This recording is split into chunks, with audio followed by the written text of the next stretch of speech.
Bismillahirrahmanirrahim. Assalamualaikum warahmatullahi wabarakatuh. Waalaikumsalam warahmatullahi wabarakatuh. Allahumma salli ala sayyidina Muhammad wa ala alihi wa sahbihi wa ummatihi ajma'in. Rabbi zidni ilma warzuqni fahma. Rabbi shrah li sadri wa yassir li amri wa hlul 'uqdatam min lisani yafqahu qawli. Amin ya rabbal alamin. Kepada hadirin semua yang saya hormati, yang saya cintai, dengan semangat kita untuk bersama-sama maju, berkembang demi kemajuan peternakan Indonesia. Sedikit saya menyampaikan di bidang saya sebagai dokter hewan. Jadi realitasnya hari ini, contoh hari ini aja saya ada pasien ya, jadi artinya peternak kecil lah, 30 ekor di Subang terkena PMK 3 ekor, itu real pasti semua akan kena. Jadi artinya mohon maaf, realitasnya di lapangan itu Jawa Barat khususnya itu PMK masih ada secara sporadis apa yang disampaikan Dr. Asep. Jadi saya menyampaikan teknis saja ya karena bidang saya. Jadi pengobatan PMK itu kan satu simptomatis, jadi pengobatan gejala. Karena yang memperparah keadaan penyakit PMK itu adalah gejala satu demam. Demam yang tinggi ini, karena demam yang tinggi ini akan mengakibatkan nanti paralisa atau kejang dulu, kejang kemudian akhirnya menjadi lumpuh. Jadi paling penting pengobatan simptomatis, pengobatan menghilangkan gejalanya. Makanya pengobatan PMK nomor 1 adalah menghilangkan demam. Harus ada analgesik antipiretik. Jadi artinya ada obat penurun panas sehingga suhu yang dari 40 derajat menjadi 30 derajat.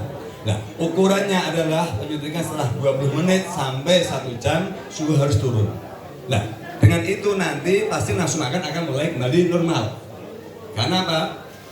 Karena kondisi ketika katakanlah istilahnya demam itu kondisi asidosis. Darah itu kondisinya sangat asam. Sehingga akan mempengaruhi masuk ke rumen sehingga akhirnya nafsu makan menjadi turun. Itu pasti.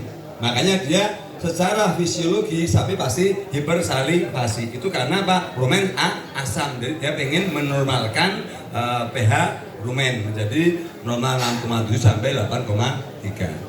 Kemudian yang kedua adalah pengobatan secara suportif. Kita memberikan vitamin yang sifatnya meningkatkan imunitas, meningkatkan metabolisme, yaitu vitamin B1, B6, B12.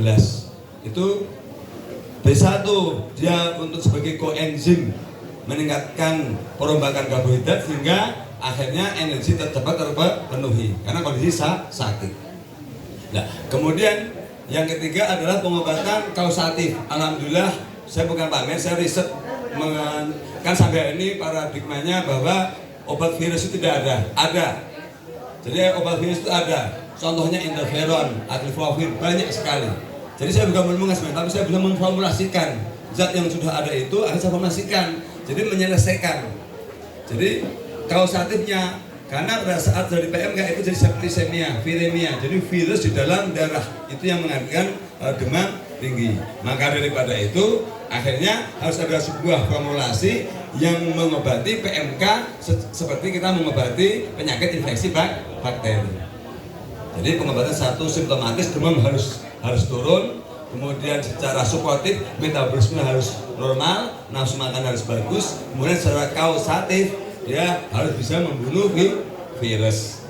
Nah, sebagai catatan pada saat terjadi PMK infeksi virus, jangan pernah memberikan antiinflamasi atau anti radang. Karena yang namanya dexamethasone itu dia imunosupresif. Karena peradangan itu adalah suatu reaksi imunologis normal dari tubuh untuk melawan agen penyakit dari dalam. Daripada itu makanya ketika kita memberikan dexamethasone, tubuh tidak sempat melawan sehingga antibodi terdepres. Kemudian itu treatment PMK. Kemudian yang kedua sedikit minta waktu pencegahan. Pencegahan masalah itu adalah yang penting pola makan yang benar. Jadi saya sering menyampaikan sama dengan disampaikan Pak Aang. Jadi yang namanya sapi itu secara normal dia itu adalah ruminansia, hewan memamah biak yang makannya adalah rumput. Jadi kalau kondisi sakit atau sapi baru datang kan stres tinggi. Intinya jangan pernah memberikan hijauan terlalu tua, hijauan terlalu muda. Kalau terlalu muda banyak mengandung protein, banyak mengandung nitrogen akan kembung. kondisi. Nah kemudian kalau dia terlalu tinggi seratnya, dia juga ada indigesti, artinya mikrobarometer itu tidak mampu untuk mencerna makanan. Nah kemudian kebiasaan, mohon maaf, rata-rata tingkat kejadian tinggi kena PMK itu rata-rata yang banyak makan ampas tahu. Mohon maaf, bukan yang makan ampas tahu ya. Itu tingkat kejadian lebih tinggi. Kenapa? Karena yang namanya ampas tahu ini kan kadar air tinggi, kemudian protein tinggi, kondisi basah. Jadi ada perkembangan mikroba apapun akan lebih cepat. Jadi artinya bukan tidak boleh porsinya. Dan pada saat terjadi kasus PMK jangan pernah dikasih ampas tahu, karena kita akan mempercepat pertumbuhan. Dari mana sepelenya? Di lesi aja, di luka-luka di mulut ini, ketika kita kan banyak mengandung virus, kita memberikan ampas tahu ini menempel, dia langsung menjadi makanan, mempercepat replikasi atau pertumbuhan dari mikroba.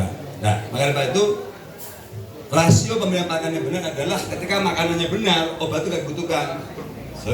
Jadi 10% kali berat badan rumput itu mutlak, ketika itu diberikan sapi nggak akan sakit, relatif tidak akan sakit karena pencernaan normal, kebutuhan air normal, rumput hijauan ya. 10% kali berat badan. Kemudian konsentrat rata-rata teorinya kan sampai 15, konsentrat maksimal di 16%. Ini yang menyampaikan Profesor Bambang di dosen saya. Jadi konsentrat maksimal di 2 sampai 3% maksimal. Itu sapi dengan kondisi seperti itu insya Allah tidak akan terkena PMK. Yang terakhir adalah kita memberikan imunomodulator. Jadi bagaimana seandainya katakanlah, mohon maaf, vaksin juga banyak jebol. Karena apa? Karena vaksin itu harus homolog. Saya memang tidak tahu mekanisme impor vaksin ya. Tapi artinya kan kalau pakai logika, jadi kan vaksin yang paling efektif adalah vaksin isolat lokal harusnya. Artinya karena PMK itu di Indonesia, kita mengambil isolat dari Indonesia ini dikembangkan oleh pabrik vaksin di Indonesia, divaksinkan. Tapi kalau kita contoh impor apalagi dari Eropa subtropis, takutnya tidak homolog, tidak sama, heterolog. Jadi otomatis tidak akan dia menimbulkan antibodi, tapi tidak protek terhadap vaksin virus yang ada di lapangan. Jadi harus yang sesuai, karena harus homolog, harus sama, itu tidak boleh heterolog. Nah, tapi kalau kita memberikan pola makan yang benar, kemudian memberikan imunomodulator, nanti Bapak tak kasih sampel semua. Imunomodulator itu jadi artinya di lapangan ini ada agen penyakit apapun, contoh PMK. Terus agen penyakit itu pasti akan merangsang tubuh untuk menghasilkan antibodi. Nah, dengan ada imunostimulan, imunomodulator yang merangsang sate namanya, satimus, itu otomatis dia akan dapat diproduksi antibodi sehingga virus yang masuk ke tubuh sapi itu langsung terlalu antibodi yang sama dengan yang ada di lapangan. Mungkin demikian, tidak banyak yang saya sampaikan. Saya mau mohon maaf. Demikian, terima kasih, semoga bermanfaat. Wassalamualaikum warahmatullahi wabarakatuh.